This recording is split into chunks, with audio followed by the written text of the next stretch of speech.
What's going on, guys? Welcome to another edition of the It Doesn't Matter podcast. I'm your host. I'm Notorious. I am Dom. I'm here with my boy Strap Facts. I'm here with the Dominican Dream, Poppy Platinum. I'm here with the man that chose this show. He chose No Mercy 2002. I'm here with BDC. Fellas, what's going on? Hi. Happy Saturday, folks. How you doing? We're good. We're recording.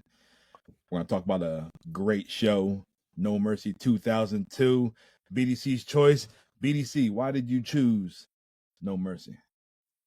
Well, of course, I'm a Taker guy, but I remember the two dumbest storylines running simultaneously, and they both happened at No Mercy 2002. We had one guy who was dead, who was all of a sudden very alive, and had a wife who was pregnant, and a woman who said he was cheating, and you had another guy who fucked dead women. So, we had these two dumbass storylines going simultaneously, and I didn't remember exactly how they ended off, and I remembered that they coincided with this event when I saw Kane and Triple H for the Intercontinental title and Brock and Taker for the Undisputed Championship, and that's why I chose it. That's it right there. Well, right there. We definitely gonna get into it. This is 2002. Plato and I, we were freshmen in high school. Strap, BDC, where were y'all at this time? What were you guys doing at this time? At this point, I had just started a temporary job. I had been out of work since 9/11. And I had just started at a new job after a year of not being able to find work because of 9/11. So I was very happy about that. And then this bullshit. But anyway, so, but that's where I was at that time. I was 26 years old at that point. All right. I know you wish you had the WWE Network at the time. Relived all the glory days. That was rough. I was not getting pay-per-views like that. I don't remember how exactly. I think I ended up going out to see it somewhere because I just was not getting the pay-per-view at home. It just was not happening. No VPNs at the time. No VPNs and no $49.99 to pay for it either. So no, not at all. Not at all. Strat, what about you? $39.99 maybe, or $29.99. Nah, pay-per-views back in the day were all like 50 and up. Yeah. Strat, what about you? Where were you at in 2002 at this time? It's funny because I remember I was my freshman year of college was this time, and I remember it more for the previous month's show, Unforgiven 2002, because I remember watching that at my new friend Kenny's house. Hi, new friend Kenny. Hey, Kenny. Box. So, so I was at his house, and we watched the show, and then it ended with something that would lead into this show. Undertaker throwing Brock Lesnar through the sign. So, but then somehow we didn't watch this show. I don't know. It was weird. I was relying on the charity of others, but I was a college freshman at the time of this No Mercy. All right. Well, 2002 was a wild time. The invasion angle, boom, done. They're gone. We see the rise of Brock Lesnar. He's the champ. He's killing it. Mm-hmm. And we're starting getting, brand splits.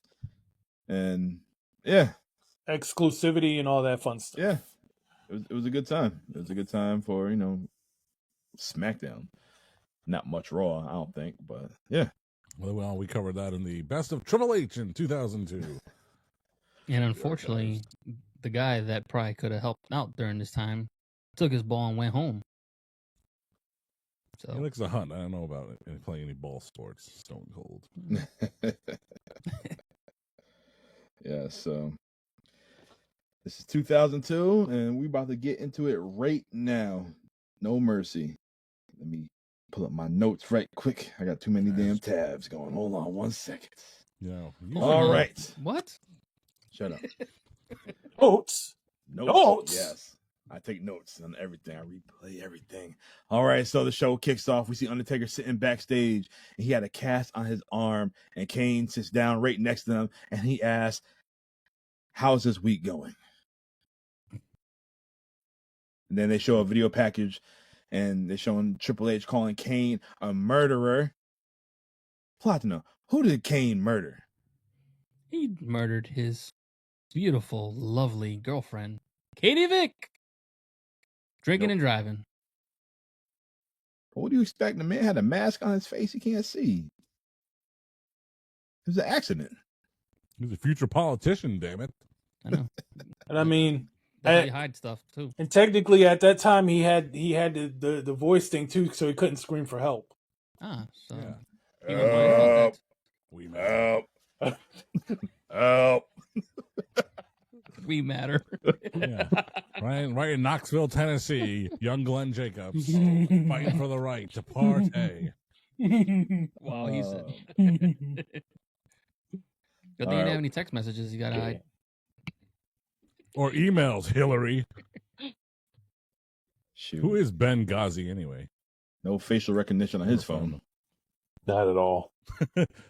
Does not match. Monster. Monster. Hope you got that for Clip. Oh, man. All right. Well, Eric Bischoff says that there's only going to be one champion. So he's going to unify the WWE World Heavyweight Championship and the Intercontinental Championship. Why were they trying to fade out the Intercontinental title at this time? I don't think they really took it important, to be honest, man. They never. I think after the Golden Era, the Intercontinental belt really wasn't anything special for a while, and it's sad. It's such a special belt that holds dear to my heart. Brett, stupid ass Sean, Bulldog, Able to the core. Rock, Austin. That belt, man, is so synonymous for so many Hall of Famers, but they just, for some reason, after the Attitude Era, they treated it like garbage. Albert. Oh, jeez. Lance Storm. Well, hold on. Yeah. Who are you to doubt Lance Storm? I love Lance Storm. You don't like Albert? No. Oh. Yeah, Albert makes me feel things also. Just like Michael Hayes? And Kid Romeo. Let's keep the list going. You just made the list. Lord. Albert. Matt Bloom. Matt Bloom. Tenzai. You just made my list. Oh, man. Yeah, I think I don't know what their issue with the Intercontinental title was at that time, because it's not like they didn't have secondary titles. I mean, hell, what was it? The Cruiserweight title got defended or something on the show, so it's not like secondary titles was the problem. I don't know. But it kind of told you everything you needed to know when they said they were doing a unification title match that was going to unify the Intercontinental Championship, which Kane had, and the World Heavyweight Championship, which Triple H had. You just kind of knew there the writing was on the wall. Yeah. And it was one of the more predictable decisions that WWE made in that time, at a time where they made a lot of predictable decisions. I think that, it's hard to consider the fact that today there are so many championships. Women's Tag Team Championship, Women's Intercontinental. It's all about the women, isn't it? The Women's United States Champion, and even NXT, the North American Champion for both sides. There's just a plethora of championship belts out there. But at the time, they were just coming off that alliance, the WCW titles, and they unified all those the year before. But because they have the quote unified undisputed WWE championship, and they had just reintroduced the quote WCW World Heavyweight Championship, that's when they thought they had too many belts, and they're like, well, we can't have a World Heavyweight Champion and an Intercontinental Champion on one brand, so that's why the World Heavyweight title kind of had to take over the Intercontinental title, and then you had Brock's title on SmackDown. But all of this would be taken care of within a year as they realized their mistakes, and the U.S. title and the Intercontinental title would make their glorious return. Yes. All right. Well, this show takes place in Little Rock, Arkansas, home of former President Bill Clinton. What a time. Mark that. It'll come up later. Yes. All right. So we got Jim Ross and Jerry King Lawler on the Raw side. We got Michael Cole and Taz on the SmackDown side on commentary. And our opening match is for the tag team titles. We have Chris Jericho and Christian. They are your tag team champions, and they are taking on Booker T and Goldust. And my God, for an opening match, this was really entertaining. Mm-hmm. Goldust hitting all his spots. It's just crazy just to see that this was 23 years later, and 3 out of the 4 guys, they're still working today. Booker, he's an announcer, and he has his own wrestling company going on, and it's just still amazing. And we've seen Goldust hitting all his signature spots, seen him hit his version of the rear view. I know John got excited for that one. I know he did. He's like, oh, Naomi, I see where you got it from. Dustin Rhodes, you just made the list. Oh man, but it was so entertaining. Like, Jericho went for the lion salt, and then the ring broke. The second rope, the rope broke. Yeah. Like, what the hell happened? This cheap Arkansas Indian wrestling rings. You know he had to be hot backstage. You know he was. That was a big old piece of nope. Yep. You know he was cursing backstage. WCW? Oh yeah. Oh my God. And then Jericho hit the bulldog on Goldust onto the title, and Jericho climbs up to the top rope to hit the moonsault to get the win. It was an entertaining match. That spot wasn't supposed to happen with the whole rope thing because everybody's confused. Like, that could seriously injure you. Yeah. Yeah. They said don't try this at home. Yeah, definitely do not try this at home. Right.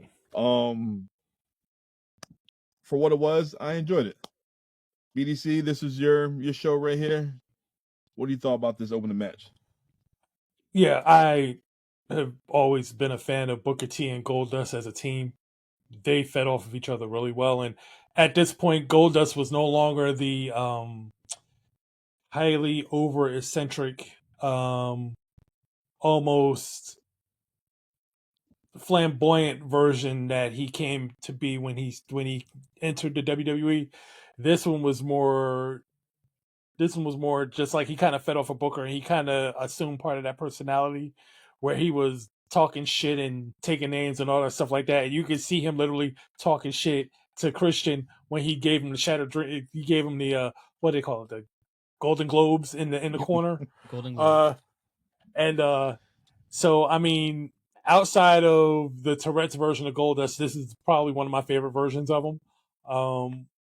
And like I said, him and Booker T fed so well off of each other. And not to say that Chris Jericho and Christian didn't either, because they too fed very well off of each other. And that's why this match was so entertaining. Everything just worked well except for that second rope, which somebody got fired. I'm just not sure who. But it was still a great start off. And Jericho, when he went up to the top rope, when he hop stepped the second rope, I couldn't do anything but laugh.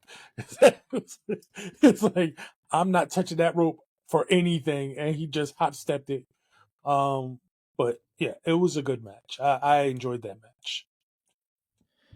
Yes, we are down 1. All right, Strat, what are your thoughts on this match right here?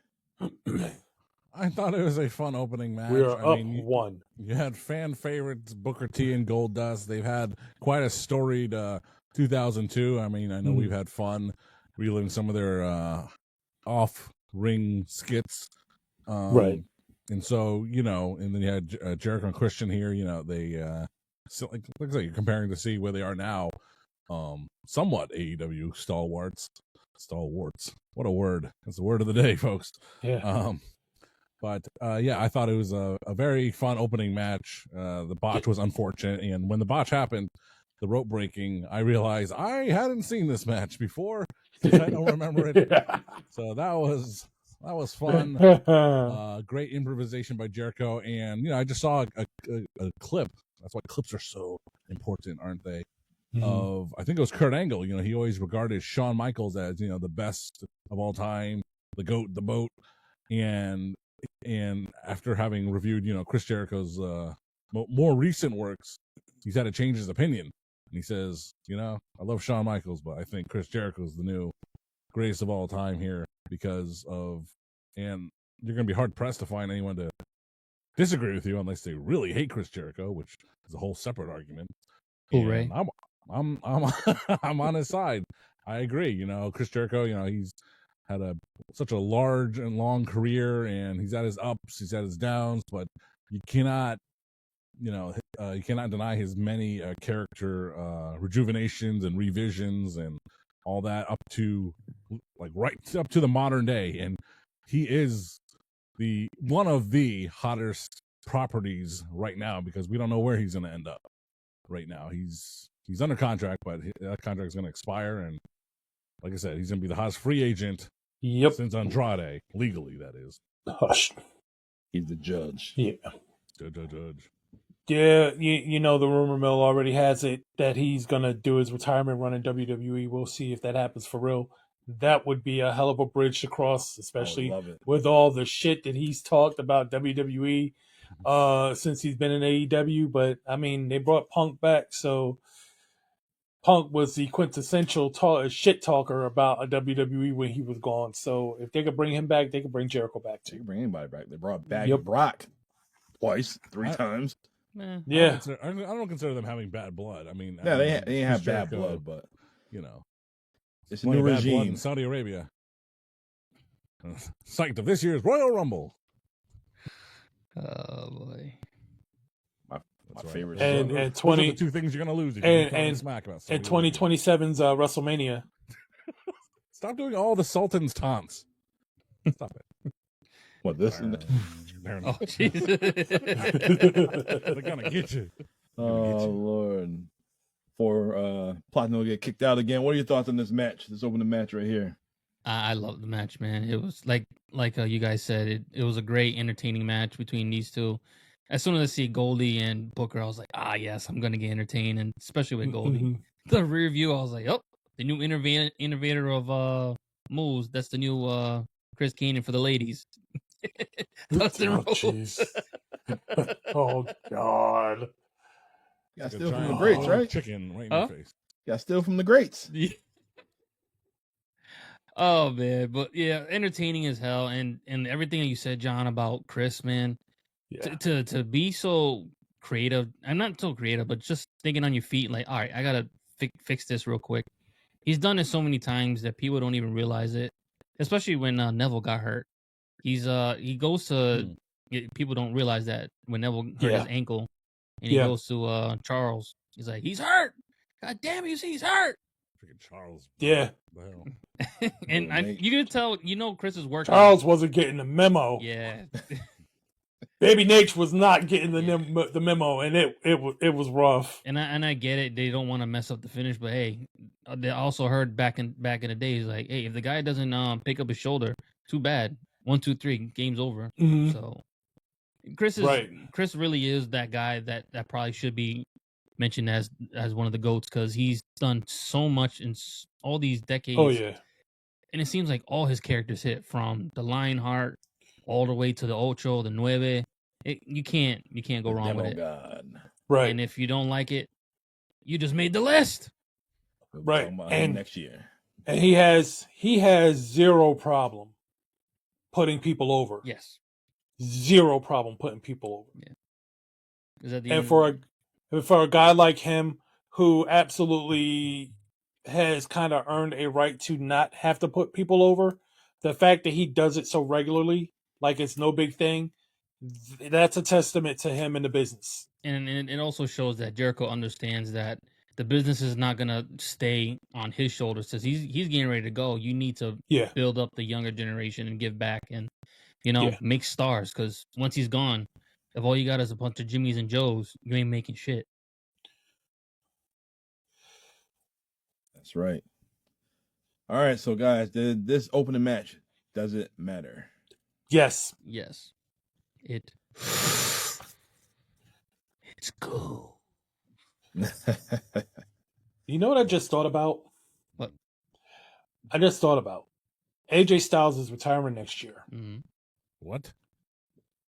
If Jericho leaves and comes in to E as a free agent, Mm-hmm. a match between the two of them. I'm not saying it has to be his last match, but just a match between the two of them on the retirement tour for AJ. That's not going to be a scrubby match. That's going to be a pretty decent match, even if Jericho has kind of not maintained the elite level of performing that we're used to him having. Still going to be a pretty damn good match if that's pulled off. Yeah. You want to see a Y2 AJ tag team reunion? No. Jericho's a tag team whore, that's for sure. That's It's true. Can't true. can't even deny that. Sammy Guevara. All right, well, this match definitely matters. All right, well, after this, we see SmackDown's favorite announcer, Funaki. He's backstage with Al Wilson. Hey, Funaki, keep going. We got to fix the ring. Keep going. And he asked Al Wilson, how do you feel about Dawn Marie giving you a peek? And Al just standing there, like my kids say, no reaction. How do you like trunk or treat? No reaction. And then he keeps asking all these questions. And then they show a video clip of Al getting caught out in the shower with Dawn Marie. And he Al with all his clothes on, no less. All his clothes on. Dawn Marie naked, him with all his clothes on. And then Funaki said, what's going on? What's going on with this? And Al Wilson says he did not have sexual relations with that woman.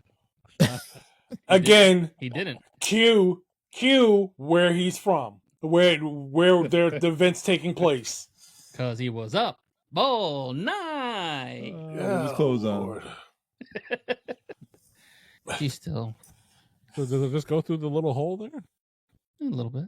You know, hole. Like your briefs. Pull it to the side. Nah, you know you got whitey tighties. Ugh. You know, yellow and blue stripe. Wait.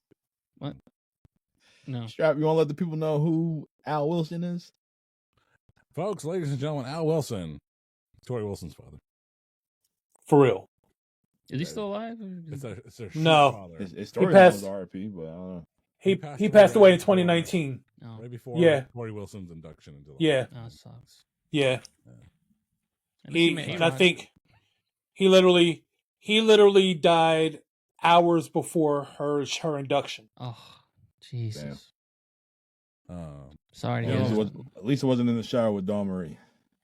That'd have been the best. Although that was how he died in the storyline. He died. He had a heart attack during their honeymoon. He had a heart attack and died. That's how the storyline ended. Listen, Dawn Marie. Good payday for him. Back in the day. Mm-hmm. Roll Tide. Well, have you seen Dawn Marie recently? Yes. They plump when you get older. Yeah. She's still plenty of trouble. Did she have triplets? I have no idea. I think she did. I think she did have triplets. But the Dawn triplets. That's right. No, Palm Olive. Like she. Oh. Dawn Marie was my first celebrity wrestler meet and greet. It took place at Mohegan Sun, oddly enough. And we're in line waiting for her, and people, other people go up to you like, well, who are we waiting for? And I'm just like, Dawn Marie. I don't know who that is. And keep going. I'm like, all right. Good for you. Yeah, good for you. Get it. Yeah, exactly. Dawn Marie teased me a little bit because I had her, from the WWF magazine. They had like this centerfold poster thing. So I gave it to her to sign it, and she was like, "Oh, you want me to sign the more naked part, not the one on the other side where I'm wearing regular clothes?"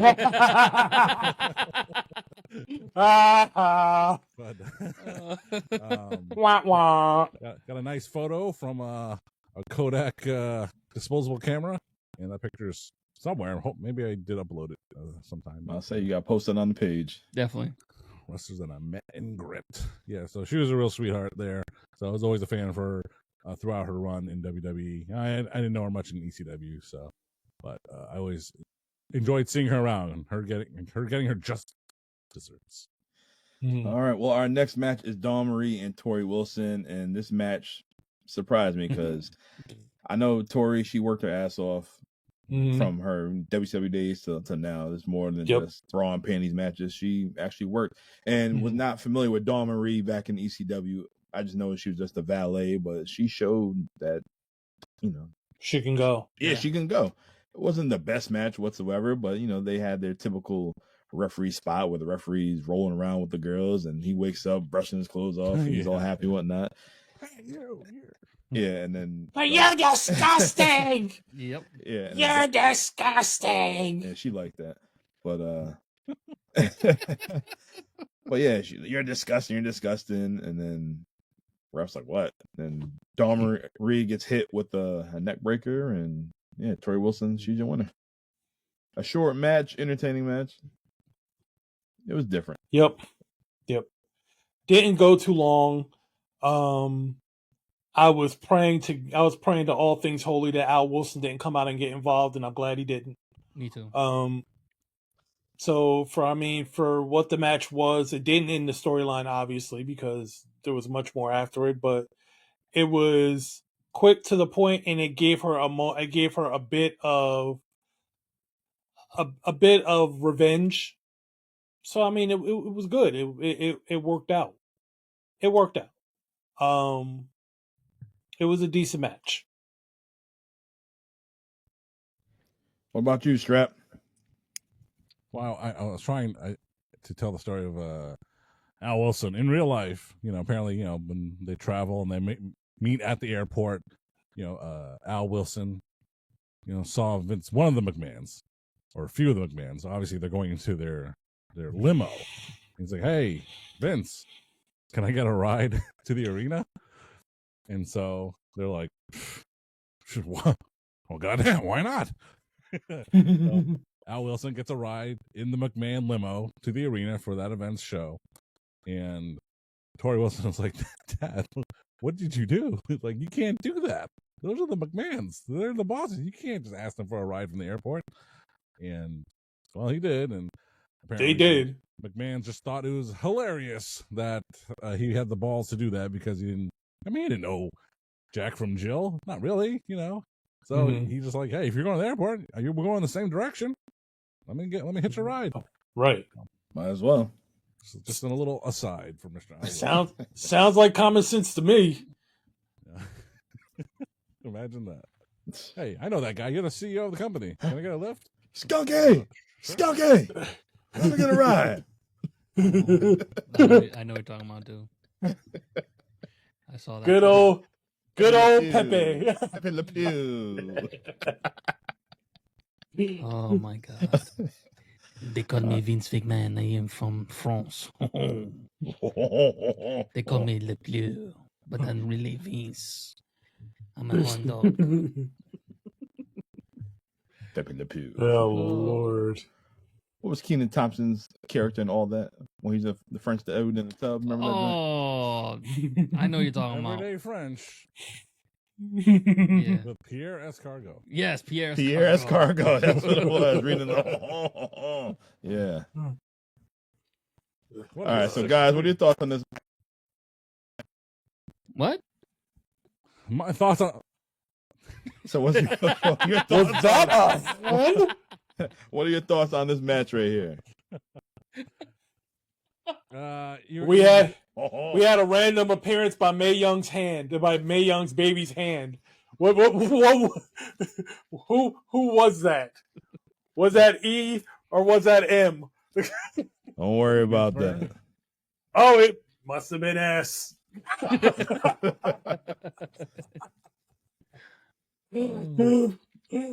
Oh, jeez. Nah, I'm with you guys though. This match surprised the heck out of me. I thought I was just gonna go somewhere, grab some popcorn, and just say, take a nap. Take a nap, because I usually give the girls a little shot just to see what they're gonna give me, and then they surprised the hell out of me. I mean, I was shocked, and it was pretty good. Minus the little roll around spot. I was like, oh, here we go, that cheesy spot. Here we go. But good match, like you said, short to the point. But honestly, I feel like Dawn should have won this just to keep the rivalry going a little bit longer. That way we get the big payoff. But what a payoff! Well, it did go a little longer because then it did. That was not I want to say.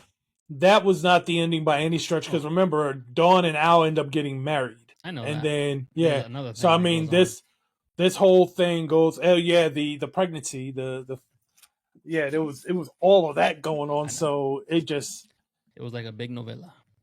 Yeah, this was pretty much let's get Tori her revenge now because she's going to be catching hell for the next several months. Yeah. So let's throw her a bone right now. That's true. That is true. Yeah. And once her dad died in storyline, she found a new mommy in Sable. Yep. Oh yeah. HLA. Holla. Did you say 3 minutes? 3 minutes. Did I just hear you say I told you that in 3 minutes? You told me that confidence. I'm sorry. All right. How long would you last with Tori Wilson in bed? Did you say 3 minutes? What's the new thing the kids say now? 6, 7? Oh, jeez. There you go. How fat are they? Wow, Dom. I had to Google that too. I was like, what the fuck? Yeah, right. Mean? And I'm like, oh. They have a reaction on their face then? Same reaction. No reaction. All right. Well, our next match definitely had a reaction. We had Rob Van Dam taking on the Nature Boy, Ric Flair. Woo! And I never thought I would see this match. You have the face of ECW, and you have the limousine riding, jet flying, wheeling, dealing, kiss stealing, son of a gun, the Nature Boy. And Ric Flair cost RVD the opportunity to become the World Heavyweight Champion.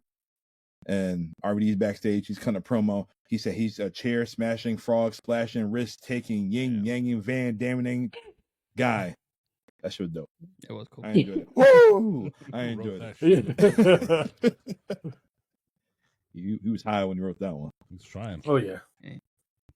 Yeah. But this is our next match. And Flair, he came out with the 1992 theme song. I'm not sure if that was just dubbed in, but I hate that theme song. Me too. Yeah.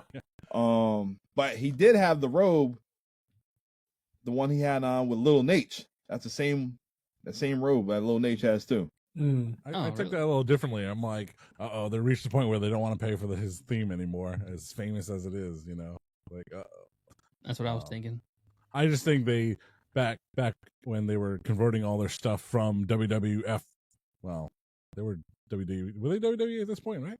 Yeah, they E. Yeah, they was E. Okay. Yeah. Well, Hogan was champion already, so he was easy E. So they're doing DVD releases at the time. That was like the big industry. Yep. Remember when DVDs were huge? Oh my God! So they had to overdub some of the themes, and they'll just grab a file saying, "All right, has this passed, legal already?" It's like, yeah, we fix all the music. All right, that's the one we'll put on the network. And they don't think twice about it until someone complains, someone notices. Say, hey, Flair's theme is wrong. Oh well, we're not gonna spend any more extra money. Ain't nobody watching it anyway. It's no big deal. People watching the archives, they're sick, disturbed human beings. All 4 of them. It doesn't matter. No. Like they want the theme that much, they'll just mute it and play it on their CDs. They have Volume 3. No, I don't want it.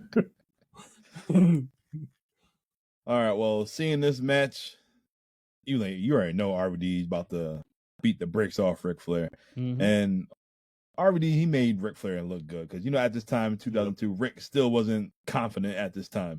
Yep. We know the story about that, and he gave Rick his little 5 minutes of fame with throwing little blows and the chops and whatnot. He put up a little fight, but that 5-star frog splash from Ric Flair, or from RVD to Ric Flair, oh my God. I wish it would have been perfect. I wish Flair would have stood up and just fell right back down. The Flair fall from the 5-star frog splash. It was wild, but RVD with the win as expected. Yeah. And I'm gonna say it didn't matter for me. I I just knew what was going to happen. I had no interest in this match. I wanted to see how RVD was going to beat him, and it basically just went the way it went, how I expected. Oh, BDC. This was another in a long line of predictable decisions that WWE tend to make at this time. There was no reason why Ric Flair should have won this match, and pretty much everybody knew that. So the match entertained as well as it could. I would say if the match mattered for anything, it would have been if they were going to continue to push Rob Van Dam to the moon. And the fact is shortly thereafter this, they put him together with Kane, and they were together until, Kane went totally wacko and lost his mask. So, in that context, it didn't matter because only thing it did was push him up to knock him back down. Because again, tagging with Kane, while that was great and all that, he had just lost a heavyweight championship opportunity because he was cheated out of it and never even saw the light of day again. So it didn't matter overall at all based on that. Yeah, you're absolutely right. I totally agree. What about you, Platino? Yeah, I'm in the same boat. Like, as much as I love these two, man, you kind of see what the writing on the wall was, and the little hope spot, I was like, okay, never mind. It wasn't the typical Flair match that he normally takes over, and granted, like we said, he wasn't really in prime Flair mode where he was confident in his skills, even though at his age, man, not too many guys can do what he do and keep the crowd entertained like he did. So I don't know. Exactly. I think Eric really fucked with him so hard, man. It's sad because he made him cut his hair. Was it Eric that made him do that, or was it no? It was Bill Watts, right? Nah, that was Bischoff. Remember the buzz cut when David cut his hair? Oh yeah, that was horrible. Jeez, yeah, we don't know about them late. Yeah, it was Jim Herd. WCW. Spartacus. Stupid. Like, come on, man. Time. The guy is a legend, and I get what he's doing. I mean, there wasn't anything that he can really do with someone like RVD, but yeah, it's just one of those matches where you just chop it up in there, and then all right, next. Operative next. Your thoughts on this, RVD and the Nature Boy? It's almost like, two people that they start dating, and you're just like, man, I really like you guys separately. Yeah. Together, not so much. And, look at what you have. You could probably, if you wrote this down on paper, you're like, you have one of the most popular stars of the last couple of years, Rob Van Dam, one of the most legendary stars of all time, Ric Flair. How can it go wrong? The chemistry just was not there. And as I'm watching this, you already know it doesn't make sense. So I'm trying to think, like, is there anyone Ric Flair has ever faced that was RVD like? Hell no. Someone who's like super athletic, not necessarily green, but just maybe Pillman. Styles, yeah, probably Styles Pillman. That don't mix very well. Styles, he didn't. Not AJ Styles. Ain't nobody like Styles. RVD, but he's very unique, man. And it feels like Flair's the kind of guy where if he's not really interested in working with you, and who knows, then it's just not going to happen. He's almost Brock Lesnar like. Like if you watch Brock Lesnar and Dean Ambrose at WrestleMania 32, you're like, how could this go wrong? Yeah. Well, Brock didn't give a two shits about Dean Ambrose. I'm not doing anything. I'm not going to do anything. Okay. So a lot of that'd be a good. I have 57 suplexes for you. It's like matches that just didn't work for some reason, and this was one of them. And it's like, I think they were on the, RVD facing Evolution all through 2002, 2003. I don't think him and Flair ever really locked up ever again, Yeah, that's why I had to think about it. Like, wait, I don't remember seeing them, so. Yeah.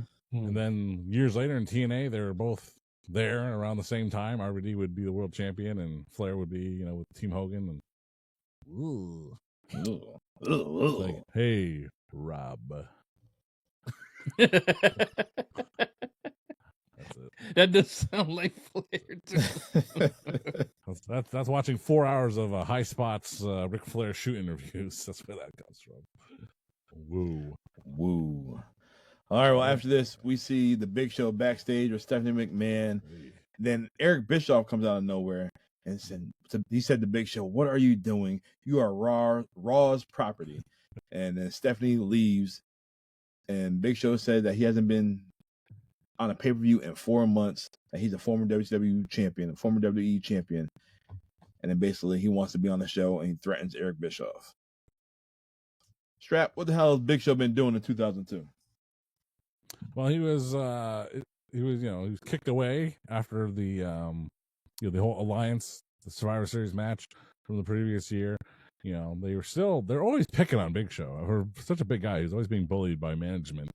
Lose more weight, stuff like that. So he did go away down to OVW, and he was just making his return back here. And of course, we know where it's leading. All this is, for once, all this is not leading to nothing, as he would. Well, we might be covering the Survivor Series 2002 next month, so that's where it's going to lead. But Big Show will get a really big push coming soon, so that's where it's leading. We don't know. Waiting for BDC to make his choice. We'll talk about that. That's my choice. Yeah. So based on that, you're gonna pick something else. No, because I think we got one Survivor Series wrapped I'll up check for next month. I want to say. I think why Strap chose the Survivor Series, right? Yeah, I'm like, what are you talking about? Where's my pick? What did I pick then? Yeah, I'm saying we already got one Survivor Series. I just throw it out there, but we'll get to it. I still got my choice as well too. You gotta do it. Yeah, now. I gotta do the list. Decisions. You need it by next week. That's all. That's your homework before next week's taping. He's gonna choose no surrender. So I gotta do the dates. I choose Norman Smiley. Did you? I think Platino sent me the video of Norman Smiley coming out. Who is it? The Tupac or some shit like that? What? Wait, what? What? Did you send me that video? I think some AI joint. Yeah. No, I think Rose sent me that shit. Actually, Norman Smiley came out to like an independent show, and what was his name in the UK? What the hell's his name? Strap. Negro. No, that's El Negro something. I don't know. He's a Negro, El but Negro yeah. Castas? Nah, not all that. Negro en français. Oh my god! I think Rose sent me that joint. He came out to like some hip hop song for his interest theme, and then oh man, the fans are loving it. He came out to the Big Wiggle and everything. Well, he was doing the Big Wiggle. What the hell? Is he coming out to round and round, round he go? Hold on, let me see. Get around. I gotta check. The smooth, sultry sounds of. Oh, Norman Smiley came out to Hypnotize by Biggie. That's what it was. No. Wow. Oh, we just got kicked off of YouTube. We're gonna dub this over with Ric Flair's 1992 theme. Well, G.I. Ho. G.I. Ho. Black Magic. That was his name. Black Magic. Yeah, Negro Casas. Oh, he a Negro.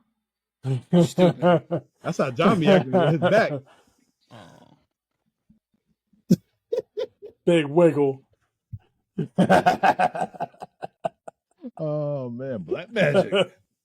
Yeah, Negro Casas. Yeah, Negro. Mm. All right. Well, after this, they showed a video package of how prestige the Intercontinental title was. They showed Pat Patterson win the title. They showed The Rock. They showed Stone Cold Steve Austin. Then they showed all the controversies with the title. And if the belt is so prestigious, why are they getting rid of it? Why? Like I said, WWE does some weird stuff. They didn't know what the hell to do with it. That's all. They didn't know what the hell to do with it. I'm sure. Give it to us. We got too many belts, Vince. We got too many belts. Especially when did they bring the belt back? Do you recall? May. The following May. Yeah, I think May Young Classic. That shit did not last long. They want to push Christian. The Rock's favorite. It should have never been. It should have never been dropped to begin with. Yeah, seriously. Especially that belt. You don't. It's like you want to drop a belt. Okay, I hear you, but you don't drop your primary, and you sure as hell don't drop your main secondary, and your IC title is your main secondary title. I would rather they get rid of their tag. When they didn't have the World Heavyweight Championship, that IC title became the main title. True. So you don't get rid of that title. And I think the compliment on SmackDown now is the US title. You don't get rid of the main secondary titles, period. Primary, main, secondary. You want to get rid of the cruiserweight, light heavyweight, whatever other titles, 24/7 championship, any other titles that you have going on. You want to get rid of those, fine. But the primary and the secondary, you don't touch those. And I never understood why they did that. I'm glad they figured it out and they brought it back. But they should have never gotten rid of it to begin with. I definitely agree. If you're going to just have one World Heavyweight Championship, that's fine. Warrior Card, SmackDown, whatever, they could have the Intercontinental title, and that would have been that brand's go-to title right there. I'd have been perfectly fine with that. Yeah. So, whatever. It is what it is. The belt is here now. And Dirty Dom has that title. All right. Well, after this, we have Tajiri taking on Jamie Noble with Nydia for the Cruiserweight title. And for the Cruiserweights, this was a decent match. I enjoyed it. I knew how I was going to play it. I knew Nydia, she was going to get involved, which she did. And basically, the finish of the match was Tajiri got caught up. Like Nydia grabbed Jamie Noble's leg, and he just basically sat on Tajiri, and he got the win. And he just had leverage on Tajiri. But after the match, Tajiri grabs Nydia, and he's teasing to punch her, but he just lays it on her. Or he kisses her, and then Jamie Noble's hot. Hey! That's not how you kiss. I'm gonna kiss my woman right now. And then he kissed her and dropped on his knees, kissed her, and Tajiri just kicks him with a buzzsaw kick. Yeah. The match was good. The ending was funny. I enjoyed it. Yeah, I think Nydia was supposed to hold his leg. I think she was supposed to literally hold his leg, and when she did it, she got his leg, but not his foot, but not enough to actually trip him up. So then he stood there for a minute. He was like, "Oh wait, I was supposed to trip," and then he tripped. I was paying attention to the ref because I was like, the ref had to see it, but it was literally a split second.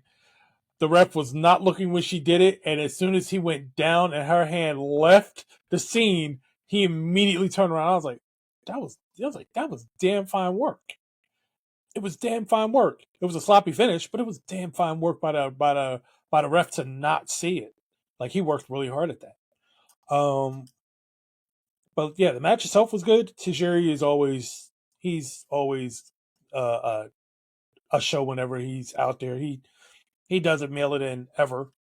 And Jamie Noble, for everything that he has become, whether he's become the modern day stooge for Triple H or what have you, the dude can go in the ring. And they put on a really decent match. Yeah, of course, we knew Nydia was going to get involved because, hell, that's what she was there for. And she did. And but outside of that, it was still a pretty decent match. I thought it was funny that he kicked Jamie Noble in the back of his head while he was lip locking Nydia. So then essentially it was a lip lock, kick to the head, the back of her head hits the mat, his teeth hit her lip, his head hits her head, and everybody was all hurt up except Tajiri, and it was great. That's what you call a headlock for hunger. It was nothing nice, but yeah, it was a good match though. It was a good match. I liked it. I was at this point I was rating matches, and at this point I had rated this match. It was next to last. And that's only because the matches that have been going were actually pretty decent, and I did think that Tori and Dawn Marie was a little bit better overall. So just my 2 cents on it, but I did think it was a good match. I did enjoy it. All right, Platinum. Yeah, I gotta agree. It was a good match. I just didn't like the finish. It was too messy. It threw me off a little bit because it was like, what the hell is going on? I understand what Nitty was trying to do, but because of the way it was done, it was just like, what? Like, what happened there? So it was a good match, but the finish kind of like ruined it a little bit for me. So it's what matters for me. Yeah, Nydia's involvement just made it crazy because it was like she spent a whole lot of time in the ring, whether she was putting a lip lock on the referee or she was it was like, that's the one thing I remember about her run with Jamie Noble, was like, this chick should have been a mono magnet, as many people as she kissed while she was in that line. Like, literally every time I saw her, she was kissing somebody. I'm like, damn, like, how did she should have caught something by now from kissing everybody. What the damn.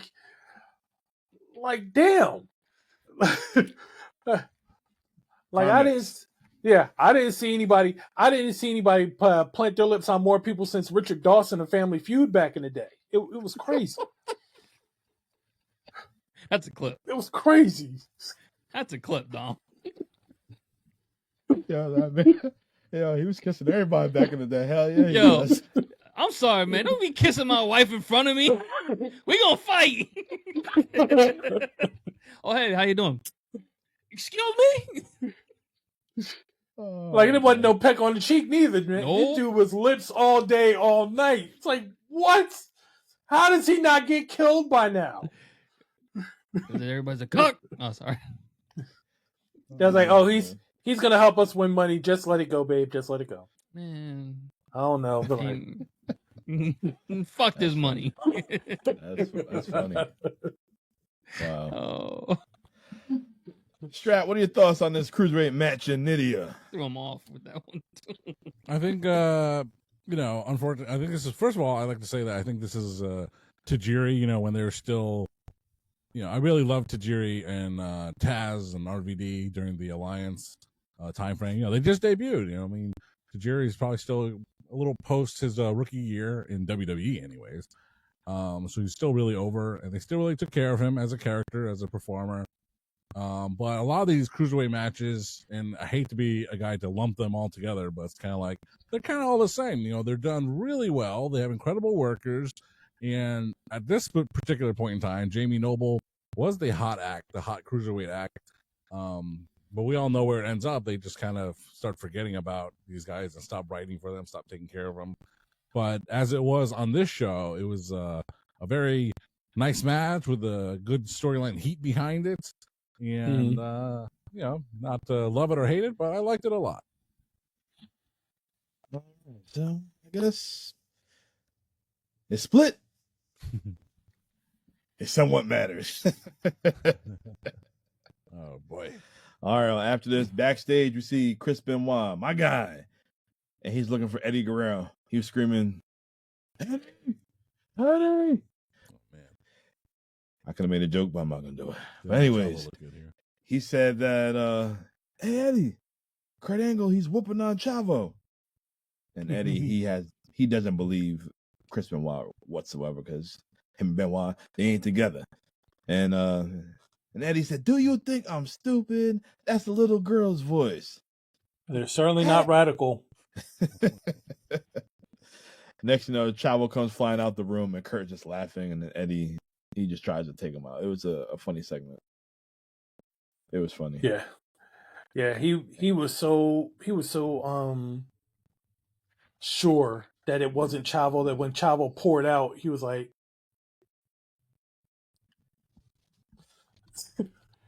then Kurt Angle comes out and he's like, hey, like, dude, you just beat the hell out of Chavo and all you get is a hey. That's it. Just, hey, how you doing?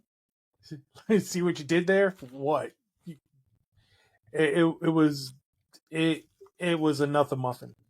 It was a nothing muffin. Yeah, it was a funny segment. Yeah. All right. Well, after this, we see a video package of Kane, and he is enjoying life. He says this is the first time in life that he's happy. He wins the Intercontinental title. And then Bischoff said at No Mercy is going to be title for title. He's going to go against Triple H, the World Heavyweight Championship, and the Intercontinental title. And then we see Triple H talking about Katie Vick, no relation to Michael. And this right here, this whole storyline right here, it was pretty interesting.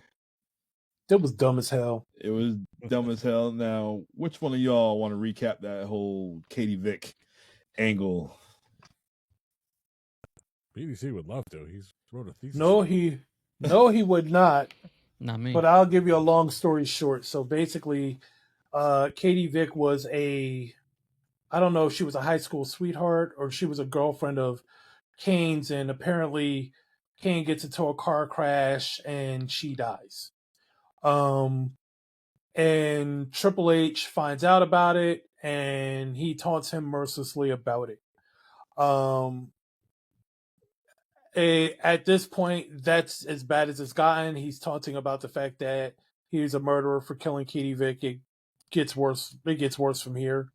You know, things go way left, and I don't know who thought of half the shit that comes from this point on, but whoever it was needed to really have their head examined, because why?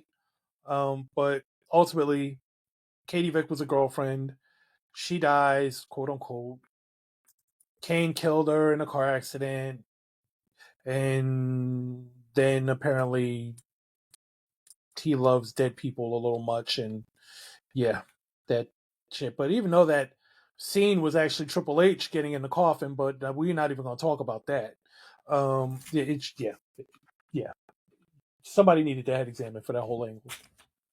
Hey, Kane, you gotta climb in that coffin. You gotta climb in that coffin. You gotta put the Lydia kiss on her, and then you just gotta fuck her brains out. Yeah. No. That's all Vince. Everybody knows that was Vince McMahon. Dom's making it seem like Vince is talking to Kane. He's talking to Triple H wearing a Kane mask. Basically. Was Kane driving the car? Was Triple H driving the car?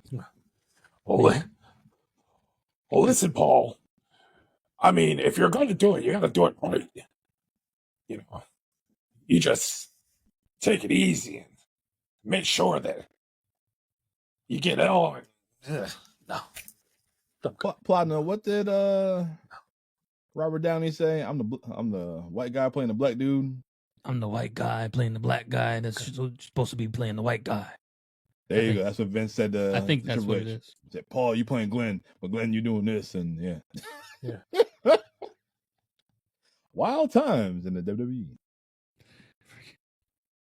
Jesus. Oh, Robert Downey Jr. still invited to the barbecue. Oh yeah.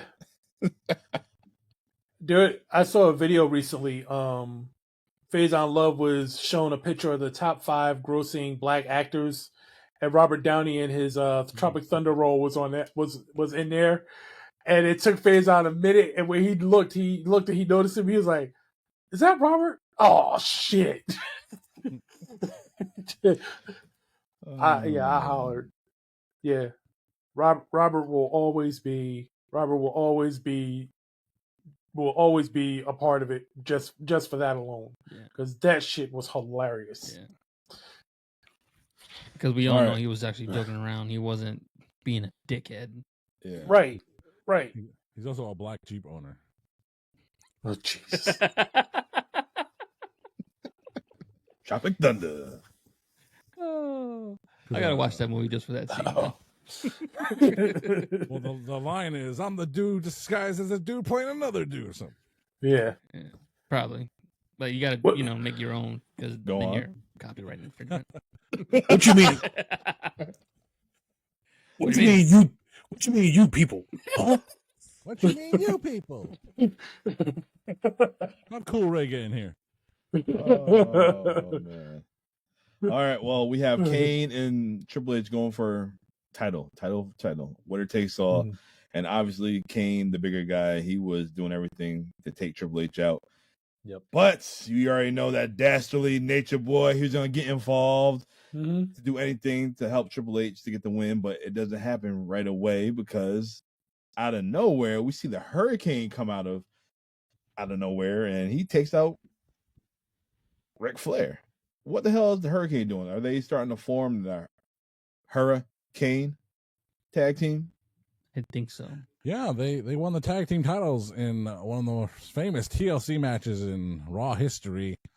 And it was supposed to be a grand old night until Triple H came out at the very end. I know a secret of yours, Kane. Can't do it. Oh, so Kane was a double champion at the time? I think they probably lost the titles. Okay. No, that was I think that was like a Raw roulette. And they land on TLC match, and it was very find that find that match. Very famous with Hurricane. Yes. Hurricane. All right. Well, now both Kane and Triple H, they're going at it. Kane, he goes for a big boot. He misses. He hit Earl Hebner. And Triple H gets up, and then he gets choke slammed through the announce table. Flair, he's outside. He's chopping Kane. He goes for the sledgehammer, but Kane stops him. And then Kane, he's getting ready to hit Triple H with the sledgehammer, but Triple H, he kicks him in the nuts. But that doesn't really affect Kane because Kane, he about to hit Triple H with the tombstone, but Triple H counters with a sledgehammer, hitting him right in the stomach. Mm-hmm. And then you already know what happens after that. Yeah. You already know Triple H pedigree. Game over. Yeah. That's it. Yeah. So it was a entertaining match. The storyline was wild. I kind of wouldn't mind reliving this just because. I forced it on you. I don't think Kane wrestled in a manner that showed how enraged he was at Triple H trying to pull all these pranks on him. So it's kind of like a subdued Kane, resigned to the fact that this guy's messing with me. I'm going to take care of him, but I think he should have had an element of more like rage and anger. Something befitting the Kane character. Well, you know what it was. During the time that they attempted to redesign the Undertaker, they kind of did a redesign on Kane too. This was one of my favorite versions. This was probably my favorite version of Kane from the theme song all the way down. But this was also the version of Kane least like the Kane we all know. He was not the big red monster that we knew. He was they humanized him to a degree. And I think that humanization of Kane is ultimately why he didn't get over as well as he could have until he lost the mask and went completely deranged again. I think your history is a little off, BDC, because he got injured in early 2002. He started just regular, right? He was starting to become more human, like you said. He got injured? Right. Yeah, he got injured in the springtime of 2002, and this angle right here, he came back maybe around right after SummerSlam of that year. So he's hot. Like, he is, jokes aside, like, he is on fire because he just came back. And, he's getting that big push. He's getting that huge monster push. The fans are loving him because he, for the first time ever, started showing those human elements. And then it all literally came crashing down because Triple H came out after that TLC match and said, you fuck the dead girl, So this angle right here is what destroyed Kane, the human. And so he did go on the next 2 years and meander with Hurricane, with RVD, and they were tag team champions too, RVD and Kane, and they were mildly successful, but Kane was going nowhere as that because he was so beaten by this terrible angle. So when they did the angle where he took his mask off and then became half psychopath, psycho facing Eric Bischoff and Shane McMahon. when he became that guy, yeah, that was back to form for Mr. Kane. As I said, he was the least Kane version of. As I said, one of my favorites, but the least Kane version that we know of. So because they tried so hard to make him to humanize him because they humanized Undertaker. I think all of Triple H's opponents that year, they could have all been like the new top babyface guy, but they decided to go with the top heel at the top. You know, you could argue any one of them because you could argue RVD was more over and deserved it. You could argue Kane before this stupid angle could have deserved it. You know, the only guy he decided to job to was his best friend, Shawn Michaels. And, back to 2003, excuse me, Scott Steiner, Booker T, then Goldberg, they're just waiting for the right guy. And, they settled for that 1 year run for Goldberg. But, Kane, basically, you said Kane came back from injury. They paired him with the Hurricane, and then he becomes Intercontinental Champion. Drops the title, forms a tag team with RVD. That lasts so many months. Then on Raw, he loses the match. He loses his mask, and then he goes crazy. He goes crazy. Then his career got rejuvenated. That's right, Dom. Just because of this Katie Vick angle right here. I'm not saying he went crazy because of this angle, but his potential to be a main event guy to be. This angle torpedoed him. But this angle torpedoed him. This was a dumb angle. This was a real dumb angle, but I definitely want to relive.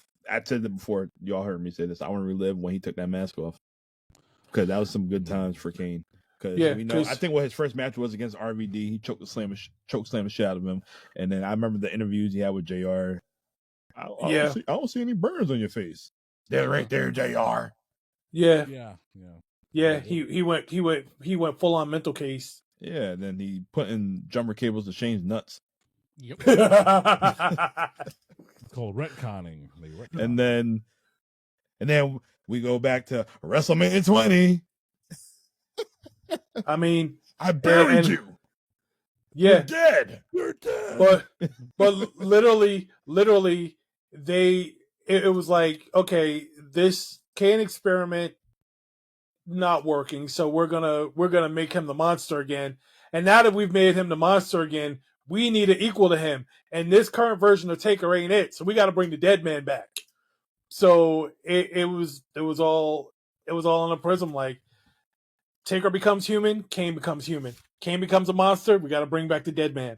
It all just kind of just cycled just like that. And we're going to get to that when we talk about this Taker match. Mm-hmm. We're going to get to that. It was all a dream. Yeah, we're going to talk about that wonky ass cast too, but we'll keep that going. Yeet. All right, so after this, we see Stephanie McMahon. She's in the locker room talking to some chick, assumingly. That chick was the woman who was accusing Taker of having an affair with her. Yes. I don't even remember her name, and I heard it 2 hours ago. Shanann Grant. Oh, shit. How prophetic. Well, she admitted that Paul Heyman put her up to it. And Taker happened to be in the room, and now he found out, and he is that was off. Stacy did that. Stephanie did that on purpose. She did that on purpose because she wasn't buying it. Yeah, isn't it ironic? Yeah, she did a favor for Mark, and then Mark did her the favor of putting her in the hall. Oh, full circle, great. Hall of Fame. Yeah, I owe you one. There you go. Yeah, there you go. Stephanie let Massaro down. Actually, that should have been her. That should have been her breaking it even because he did have her on the cross trying to sacrifice her too. So those were different times, Steph. Forgive me. I was a different person. You know I was playing. I'm not that guy anymore. I had to listen to your father. Were you too good to kiss his ass? Whatever it turned out, Undertaker was actually the chauffeur to Stephanie's prom. You serious? Where to, Stephanie? Oh, can you imagine that? Aqua Turf? Where to, Steffi? Oh, Mark, we just want to go to the Duchess. All right. Milford's favorite fast food restaurant. Yes. All right. Well, our next match is for the new WWE Tag Team Championships. This is going to be on SmackDown. And whew, I love it. I love it.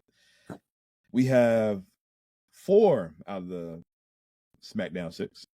We have Edge teaming with Rey Mysterio, taking on Chris Benoit and Olympic gold medalist Kurt Angle. And my God, this match right here. This match had me. They show Stephanie showed the brand new tag team titles, and they showed the rivalry between Kurt Angle and Chris Benoit and how they got paired together. And this tag team tournament, I'm gonna list the tag teams that they had. They had Eddie and Chavo. Okay. He was like, okay, maybe they could have been in the finals. They had Rikishi and Mark Henry. You know they weren't getting far in 2002. You know that. Yeah. Oh, I know what Dom's getting to. John Cena and Billy Kidman. What kind of tag team is that? Well, remember, this was still prototype era of John Cena. This wasn't Thugonomics yet. No, I know that. You can still see him. Yeah, you can still very much see him at this time. You see him with them. What color is Arkansas? I don't know what color. And Billy Kidman. Yeah, that was definitely prototype era. Yeah, you have Kurt Angle and Chris Benoit. You have Billy and Chuck. You have 2 great tag teams wrestlers, Devon and Ron Simmons. Whoa. Yeah. Devon and Ron Simmons. Not Farouk. Ron Simmons. Wow. What Strat was this Reverend Devon at this time, or he was just Devon Dudley? At this point, he was at the tail end of. I mean, if he was still Reverend Devon, he was at the tail end. And I only say that because I know the Dudleys were united at the 2002 Survivor Series. Oh damn! All right, so Reverend Devon goes away very soon. And then Deacon Batista shows up as Dave Batista. Yeah. Next. All right. Well, you got Edge and Mysterio, and then you have a tag team of Tajiri and Brock Lesnar. Excuse me? Tajiri and Brock Lesnar. That's oddball. That team could have been lethal. Honestly, yeah. But the heavyweight champion with Tajiri? Oh, damn. Yeah, I looked up the bracket, and that's what it was. Well, contrast in styles would have been an understatement for that team. That team would have been dope. Can you... Tajiri back then and the way Brock is now? Oh, Jesus. That would have been gold. I just want to see Ron Simmons and Devon. That's what I want to see. Man, ain't gonna last long. Tajiri's like, when you leave WWE, I take you to Japan. Okay. You become big star. Ichiban, number 1. Meanwhile, Tajiri can speak perfect English. Trying to get everybody else. Right. Hey, Brock. Hey, Brock, man, just tell him what. You can talk? Yeah, man. Beef sashimi. That's my horse beef tartare. I'm from Kansas. My name's Jeff. All right. Well, this tag team match, a classic. I loved it. I love this version of Edge. Edge was on a slow rise right here. Yep. And then, unfortunately, he broke his neck and he was out. Kurt was on another level. You know how Benoit was. And Ray, he was still doing the same things he's doing still to this day. Yep. But Angle, he ragdolled Rey Mysterio in this damn match. He really did. Oh, man. Angle was so hyped up. He told Rey Mysterio, just tag Edge. Just tag him. Yeah. But basically, the finish of the match, Benoit had Edge in the crossface. And then Mysterio caught Benoit with a 619 clean. And they won? Edge and Rey Mysterio? I thought Kurt and Benoit won the tag titles. They did. After the fact, right? So what ends up happening is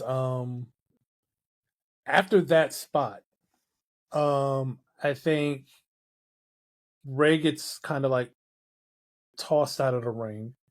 It ends up being Edge and Kurt Angle in the ring. Mm-hmm. Kurt gets the ankle lock on Edge. Yep. Edge reverses it into an ankle lock of his own. But then Angle reverses that into another ankle lock, and this time he started jamming the hell on his ankle till Edge just tapped. Like, the only way it would have been worse is if he had done that leg lock that he does every now and then to make sure you don't move anymore, but he was yanking the hell out of his ankle. Yeah. And Edge just had to give up. Edge just had to give up. It was over. So yeah, Benoit and Benoit and Angle do end up becoming the tag team champions for SmackDown. Yep. All right, I missed that part of my notes. Yeah, I had it in my notes. Yeah, you're right. But didn't they win the tag team titles though? Ray and Edge at some point? Yeah, later on. Okay, that's what it was. Yeah, they just weren't the first. It was had it backwards. These two. Yeah. But yeah, it was an amazing tag team match. I enjoyed this. This is my type of wrestling. I know Platino enjoyed this match as well. I know he did. Mm-hmm. Give me your thoughts. Yeah. Same thing you're thinking, bro. Just the intensity that these guys bring. I know the diversity of how people feel. Not diversity. I can't even say it right. Say it in Spanish. I'm not gonna say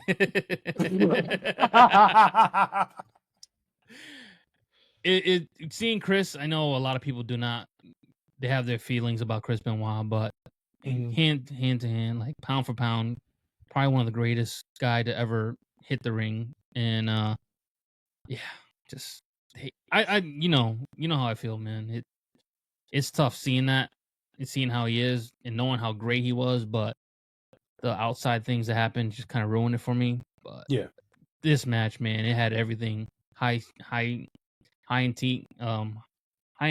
You got he tongue tied. He came. Yeah, man. It just high flying. You got Edge, just like you said, on under the desk. It was everything. Yeah, it was just nonstop action. To be honest, this was TNA. Yeah. This is why SmackDown was so good. These four guys right here, and you can add Eddie Guerrero and what Brock is doing and whatnot. But yeah, it was a good time right here, man. This made you want to watch SmackDown on, what was it, Thursday nights at the time? Yes. Yep. This is what I liked. They definitely struck gold with these four guys right here. Yeah. Yeah. I imagine, you know how the New Day has a sequence where they have a guy in the corner and they tag each other in, and as they tag each other in, they stomp the shit out of them. Then they tag and they go and they continue to stomp. Mm-hmm. Well, Chris Benoit and Kurt Angle both use triple German suplexes. Yep. So the thought process of, well, could you imagine if they started German suplexing somebody to death? They did a triple, tagged in the next guy, he comes and does a triple, tags in the next guy, he comes and he does another set of triples. I was like, they would kill somebody. Literally kill somebody in the ring off a triple German suplexes if they went that route. And we talk about, obviously we talk about the Perk Angle years in TNA, right? But this wasn't Perk Angle, but this dude was a psychopath too. Yeah. This dude was a psychopath in the ring too, and it's just a joy to watch Kurt Angle go. And whether you like him or don't like him, it was always a joy to see Chris Benoit go. You put these two in a team that's not supposed to like each other, and had they gotten into any physical confrontation with each other, we're going to be suspended a year without pay. Yep. So they were forced to work together, and they were brilliant together. Yep. They were brilliant together.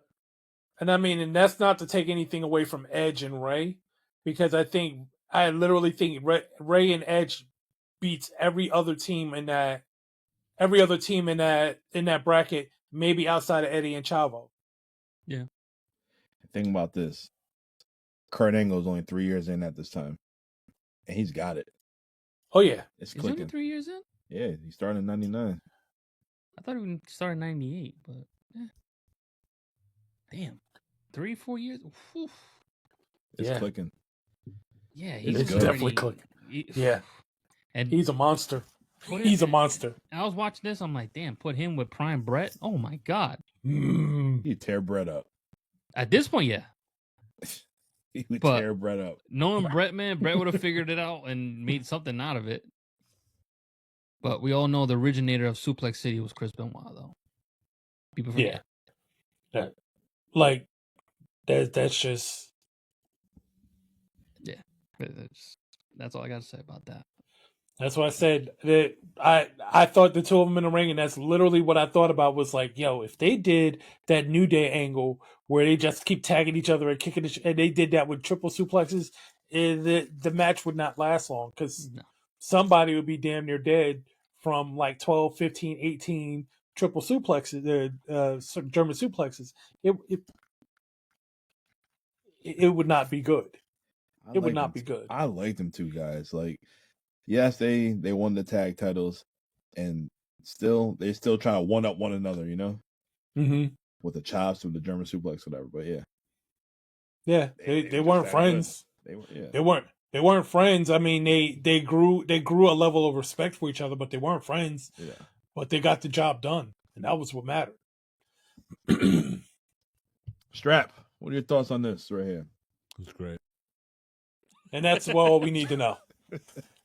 It was amazing. It was 5 stars. Yeah. This match hella mattered. Yeah, I mean, it was an incredible match because, especially considering what it was following. I mean, you know what? Always have Kurt Angle and Chris Benoit follow a Triple H match, and you're going to get 5 stars every single time because they would do this in the Royal Rumble in a couple of months. But the thing I wanted to just point out the most was how hot the crowd was the entire time. Yes. They exploded for this match, and they loved because they were so over. Chris Benoit and Kurt Angle, that chemistry was just so magnetic to the fans that it was just the hottest act on the show. And Edge and Rey Mysterio, I'm not trying not to downplay them in any single way, but they were just the right partners for that kinetic energy that Benoit and Angle had. And the the slight controversy I mentioned vaguely before was just back when I was reading the Pro Wrestling Torch with editor Wade Keller. I was on the message boards, and he gave it like 5 stars. He thought it was a great match. I was like, I'm gonna buy the DVD just to watch that match, and he deleted it off the message board. Controversy follows me everywhere. But anyway, great, excellent match. Totally worth your time. Definitely. Definitely. All right, well, after this, we have Trish Stratus defending her women's championship against Victoria. We haven't talked much about Victoria. Platinum, you want to give a rundown on who she is? Victoria used to be one of Godfather's hoes, but yes, she's a trained wrestler. She did a lot of her career was mainly in TNA. That's where you really seen the bulk of Victoria, aka Tara. I think that's what her name was. Yeah, Tara. Yes. Man, the Black Widow, she was a beast back in the days, and this match said a lot. A lot of the women weren't really trained as well as she was, but oof, this girl can go, man. I tell you that much. Yeah. Yes, and Trish, she looked good in the ring. She came a long way from her debut, in 1999 as well. You can't really say that they didn't really value the women because this is like a new chapter in the women's wrestling. Like, yes, you had later on in the years give divas a chance, but they had their time. Yeah, 2 women's matches on this show, and these women, they put a lot of heart into it. It just wasn't about the sex appeal at the time. They actually worked. Yeah. And Victoria, she's good. She's actually a good wrestler. She kicked out the chick kick, and Trish goes for the Stratus faction, but she missed and turned into a roll up, and she got the win. Yeah, I sworn Trish kicked her, and that was it. No, she won via a roll up. She won via a really tight roll up. Yeah. But it's crazy. Both of them debuted in 2000. Oh. So both of them did. 2-3 years in, and they're already both of them. Yeah. Just as good as Kurt Angle. They're both having a damn good match. I mean, at that point, their match is better than Tori and Dawn Marie. Definitely. That's for sure. And both Tori and Dawn Marie are in the business longer than these two at the time. That is true. But I got to give those girls a little bit of leeway because they weren't trained for wrestling in the beginning. Absolutely. Eye candy and managerial spots. The other Absolutely. girls, they came in, they're like, no, we come here to wrestle. We're not here to look cute and just be eye candy. Especially Trish, which is so surprising. Like, she knew what she was getting into, and she really put in the work. And she was like, I'm not just going to be some blonde that you're just going to like stare at. I'm going to be a worker. And I mean, that's how they brought her in with TNA. So they brought her in that way. But she still put in the work to become a damn fine wrestler. And Victoria from the jump, Victoria's just been that damn good in the ring. Yeah. So despite the intro, which I'm always expecting to hear the theme that she ran with in her later runs at WWE. So to hear whatever music that was playing, I was just like, what is that? Yeah.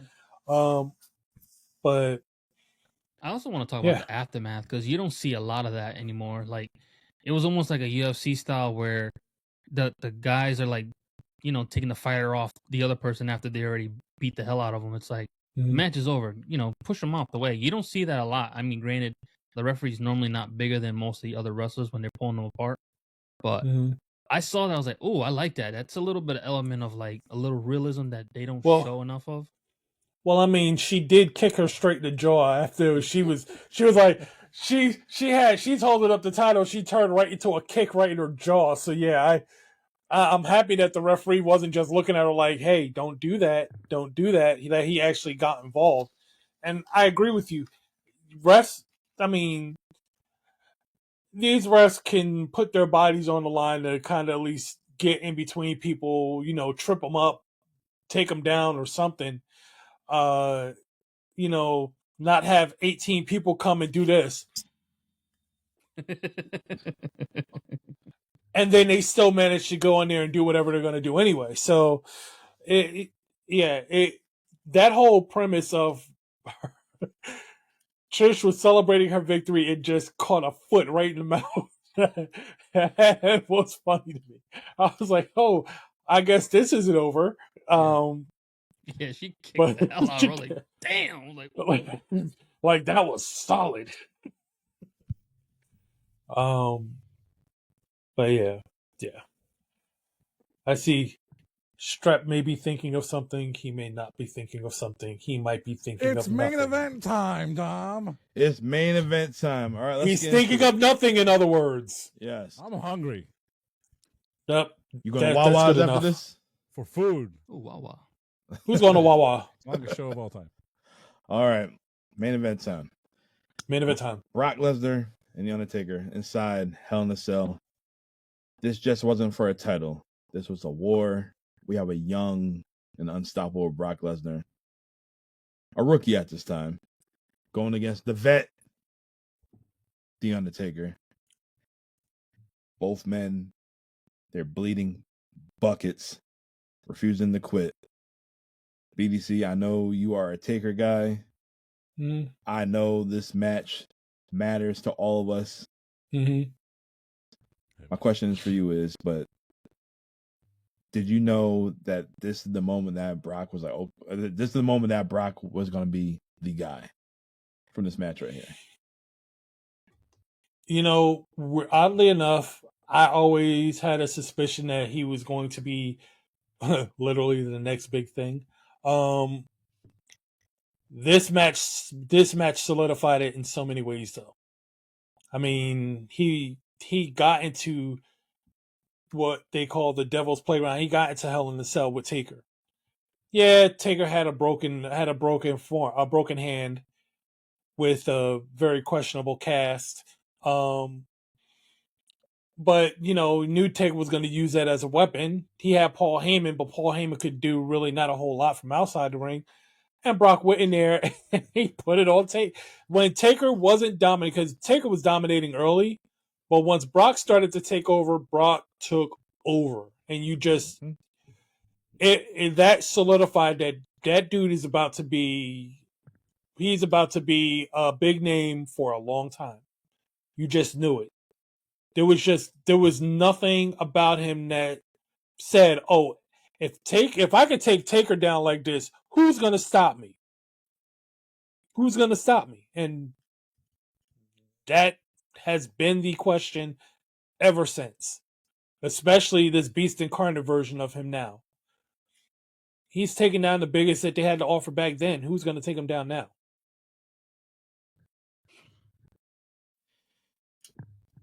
Brock was a unique character. He was very unique when he made that debut, jumping from the crowd. And who's the first one you take out? The Hardy Boys. Oh, you remember the double power bomb on Spike? Ooh, yeah. Ooh, Jesus. Yeah. I remember that he ate that chair shot from Jeff Hardy. Oof. Yeah. Clean. I believe he came in during a hardcore match featuring Al Snow and Maven, and probably Spike Dudley. But, I care about Maven. I think he wrestled the Hardys at the Backlash pay-per-view, so that's where that came from. Okay. Brock was it. Brock was that guy. To see if he's going to be that guy, you had to go against the guy, the dead man, the Undertaker. And Brock entered the cell first. No intimidation. Taker comes in with that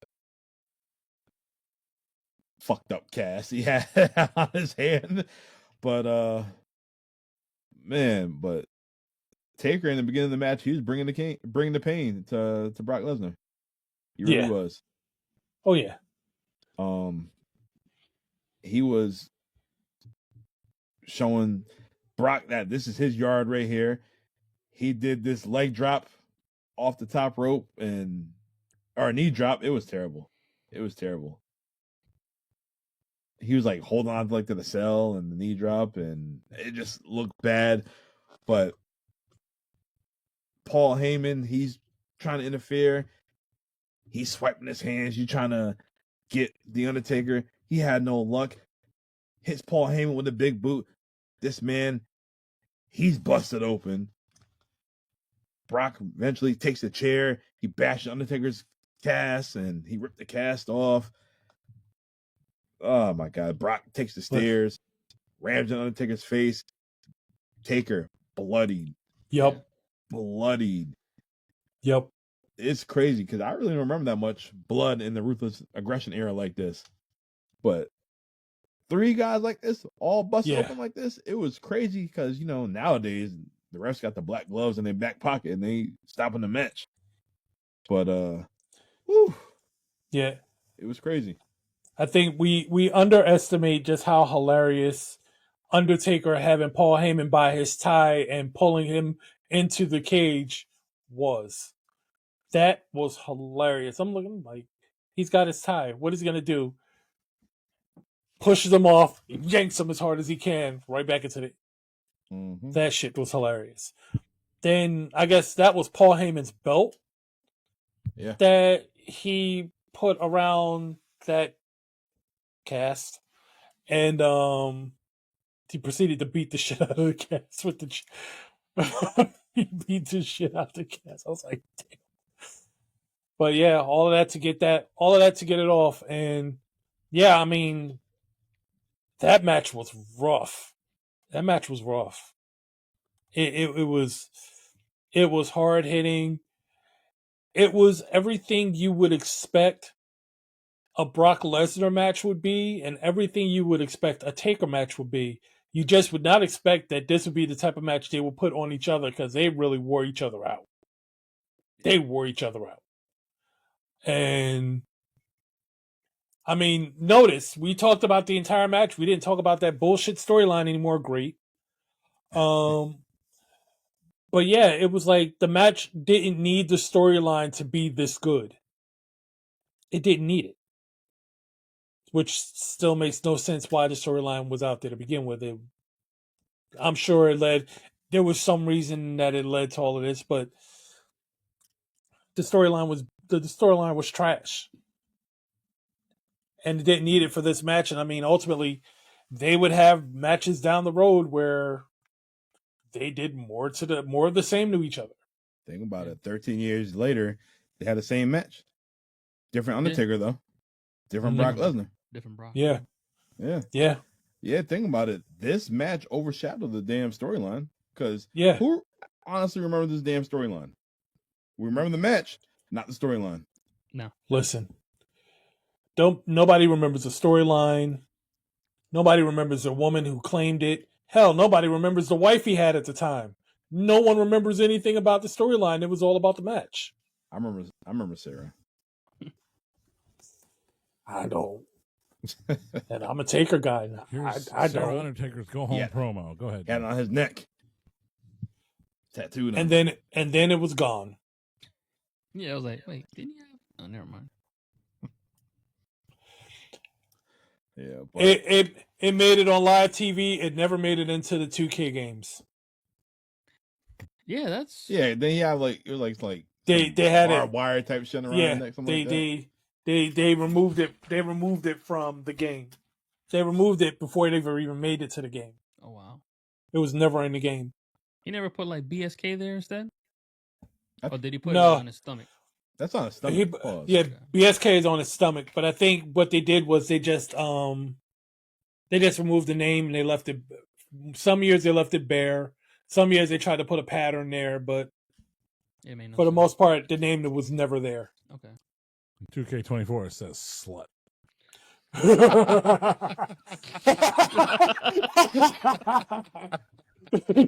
was a layup. That was a layup. John was waiting for that one. I love talking about Undertaker's Mickey Mouse tattoos and his 20-pound head. Wow.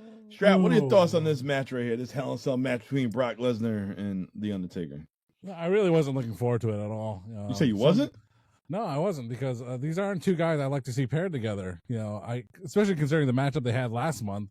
And I just remember my feelings from that match, which was kind of like, that was the finish? Man, that freaking sucked. So, I never saw the follow-up. And so it just lives in my head that the last time I saw them in this era was, that sucked.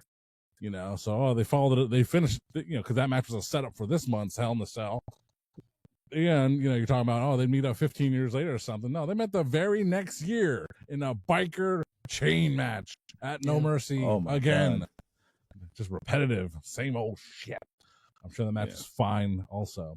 But that being said, having watched this match, I thought it was a really great match, actually. It was everything you guys have probably already said, but it did change my opinion on it. I thought it was very well done, an excellent Hell in a Cell match, an excellent match by these two. And just like BDC was mentioning, maybe they also realized how dumb this stupid storyline was, so they had a match, and they're like, you know what, we know the storyline's kind of lame. Let's knock it out of the park. And it just makes me want to think of all the other kind of matches where, like, the storyline support isn't that good, but we're gonna make the match kick ass. Yeah. So I'm sure that's happened many times over the course of history. But so in the end, I did really enjoy this match. It did change my opinion, my previous opinion and thoughts of it. So good job to Brock and Undertaker. Well, what about you? Yeah, I gotta agree with you, man. I was thinking the same thing with John. I'm like, great, another Brock and Taker match. I've seen so many of them. I was like, whatever. I don't care no more. But the brutality, it was what I want in a Hell in a Cell. Like, that's the type of matches I want to see. I don't want to see like a regular match with no real violence. I mean, this is a brawl. You're in the Devil's Playground. You're gonna go in for a brawl, not no kiddie fight. Like, you really are gonna be fighting in there. So it gave me everything I wanted. Were there spots where I was just like, you didn't need to do all that, but the rest of the match was just spot on, fine with me, and I loved it. Because Hell in a Cell, like they said from the beginning, it's the Devil's Playground, and it's you got what you wanted, man. The devil was a demon that night. Mm-hmm. Unfortunately, he just met the wrong one. He put him over. Yeah. Yep, he sure did. And to second the whole this match was the match that made him the man. I honestly felt like when he beat Rock, that was one of those turning points. Was like, oh wow, like a guy so young getting the belt so early. I was like, especially Rock of all people. But maybe you was right. I was thinking about it now, as you say, is like, I think Undertaker, because of all the prestige he has and, you know, his stamp of approval, and he is truly the locker room leader. If he's really putting you over like this, then yeah, you really are meant to be the guy. Especially if he's like, yeah, I got you. So yeah, it was as clean as it could be. Yeah, think about it like this: The Rock had a solid 4 years before he went to Hollywood, and then he became that part-time guy. So Brock needed this win over the Undertaker. Yeah, that's for sure. Because The Rock, like I said, he had this 4 years, and he left, came back, and on and off every couple months. He had a few matches there, but Taker nonstop. Taker is Mr. WWE, Mr. WrestleMania, all that. Yep, especially at this point. This right here, this was definitely probably like the highest achievement for Brock Lesnar right here, I would have to say. All within a year, too. All within a year, because everybody knew The Rock was going to leave at SummerSlam, after SummerSlam 2002, greatest SummerSlam of all time, to go shoot another movie, The Scorpion King, Mummy Returns, whatever it was, whatever. And that's why they was booing him. Machete. Yeah, that bullshit he was speaking.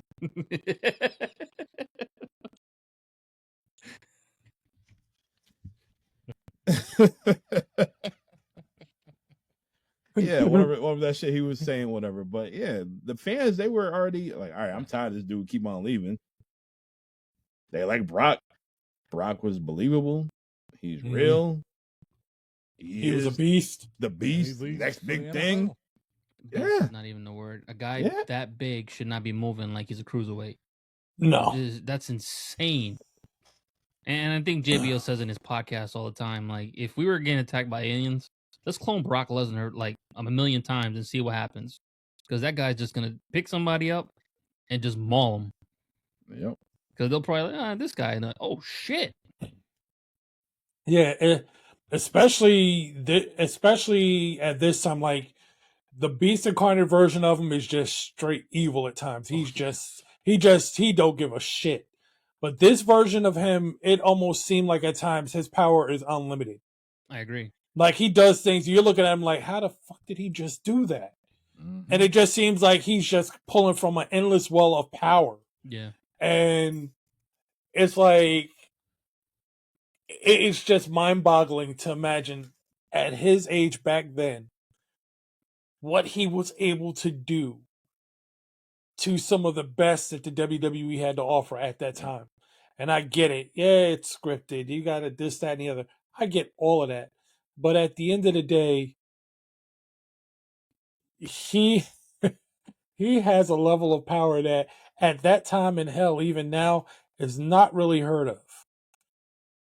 I think, honestly, Brock is one of those guys that you put him in. He's an anomaly. Era. Yeah, you put him in any era, and you're like, he fits. Yeah. Any single era in pro wrestling. He's going to fit, and he's going to dominate it. Yeah. He just is. No ifs, ands, or buts about it. Yeah, it's just, you can't deny it.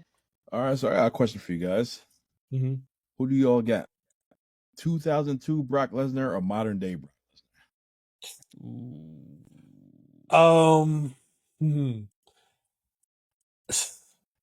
So regular match? I'm going to have to go with mindset over matter. Mindset over matter. Mindset would be this version of Brock.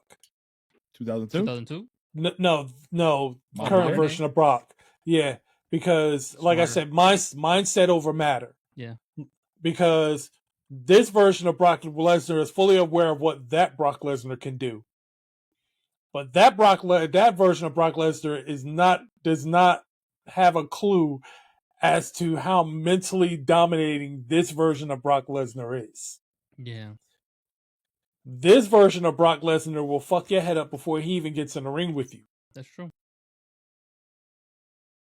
And once your mind is fucked, the rest of you's going with it. And he's got about 100 million suplexes for that. It's so true. Oh boy. What about you, Strap? Who you got? Yeah, the modern day Brock Lesnar. We're not talking about healing abilities because the youth is wasted on the young, but modern day Brock would know so much. And even if a 3-year-old Brock Lesnar comes out a 45-year-old Brock, I mean, he might get a good head start on him, but new current Cowboy Brock would take him down eventually with all the knowledge he has. Because that's what the wrestling history is all about. You take these guys, you look at them when they're babies and who they are today. It's kind of like, man, they would just rip the old guy.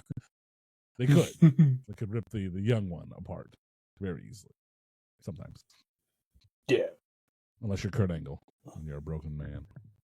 What of a broken man? Yeah, so I would have to say modern day Brock as well. Yeah. He knows what to do. He knows what to do. And like I said, he don't get paid by the hour anymore. So he's going to come in, do what he got to do, and go back to Montana or where the hell he's at. Go back to Sable. He's going to go back to Sable. And disable Sable. Disable Sable.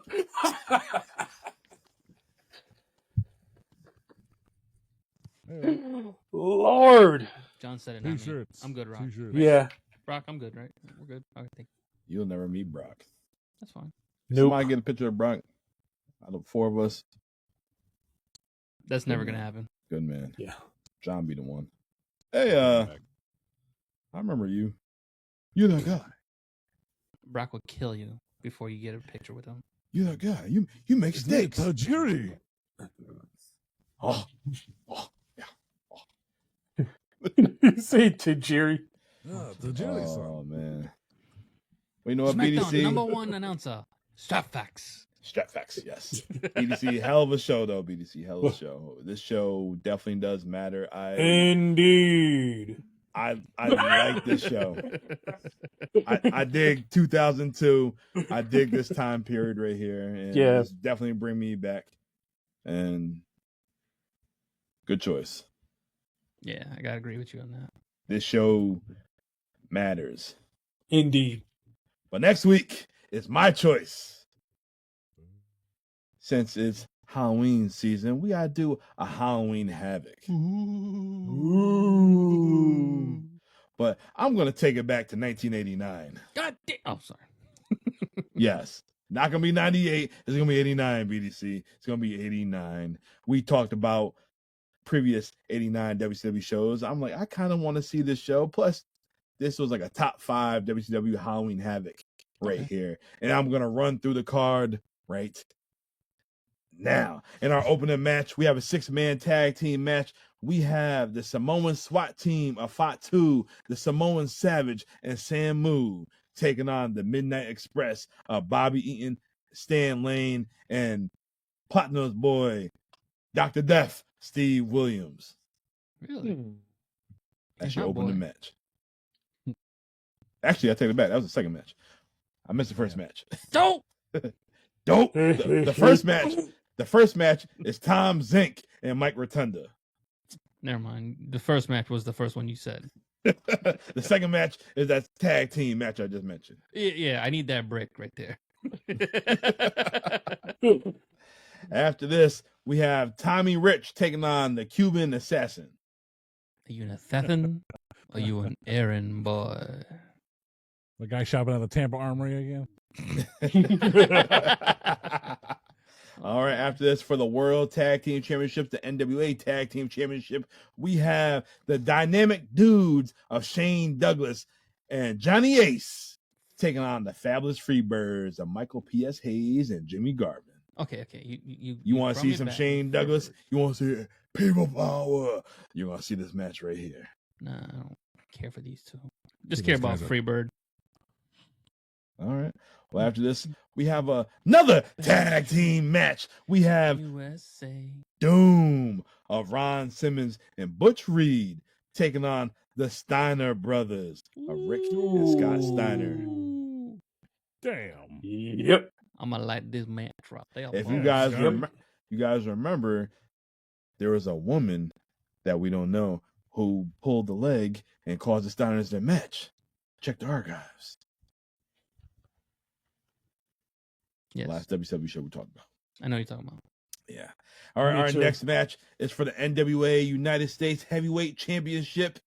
We have Brian Pillman taking on Lex Luger. That actually might be a decent match. And after this, we have another tag team match. We have the Skyscrapers of Sid Vicious, our boy, yes, Dan sir. Spivey, taking on the Road Warriors of Hawk and Animal. What a rush! Yes. Okay. I know what I'm doing. I see. I see the tag matches just taking this one over. Continue on. All I know is I see a natural disaster coming. Damn right. And our main event is a Thunderdome match where our special guest referee are Bruno Sammartino. We have Ric Flair and Sting taking on Terry Funk and the Great Muta. The Great Funk. The Great Funk. Wasn't the last show was like the Great Dick or something like that? Yeah, that's with Dick Slater and Muta. You know this reminds me of Dom. What does it remind you, Strap? I mean, we've been doing a lot of No Mercies and a lot of shows and a lot of things, and you bringing this show back, a follow up to, I believe it was a Clash of the Champions. Clash of the Champions, yeah, 89. Fall Brawl. It's like Tony Khan bringing up a match that had angles booked a year ago that you totally forgot about, and we're gonna finish it now. Yeah. Sounds like I'm not interested anymore. Sounds like the first 4 months of Nitro. That's a gold era. Wow. Oh man. Oh boy.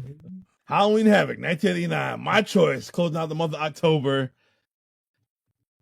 Yes. Woo!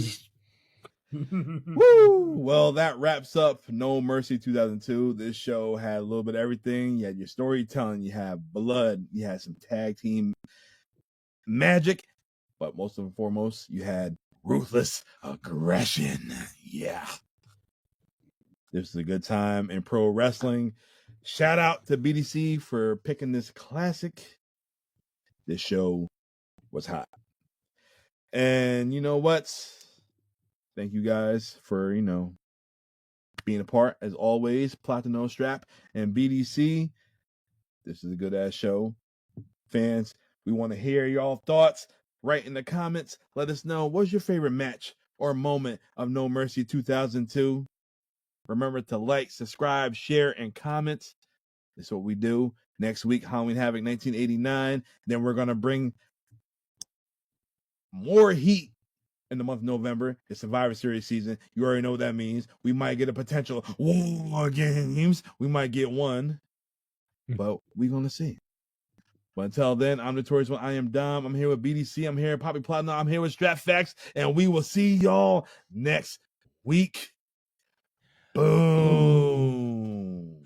Better Evolution. Dawn Marie, Tori Wilson. Dawn Marie and them triplets. Thank you.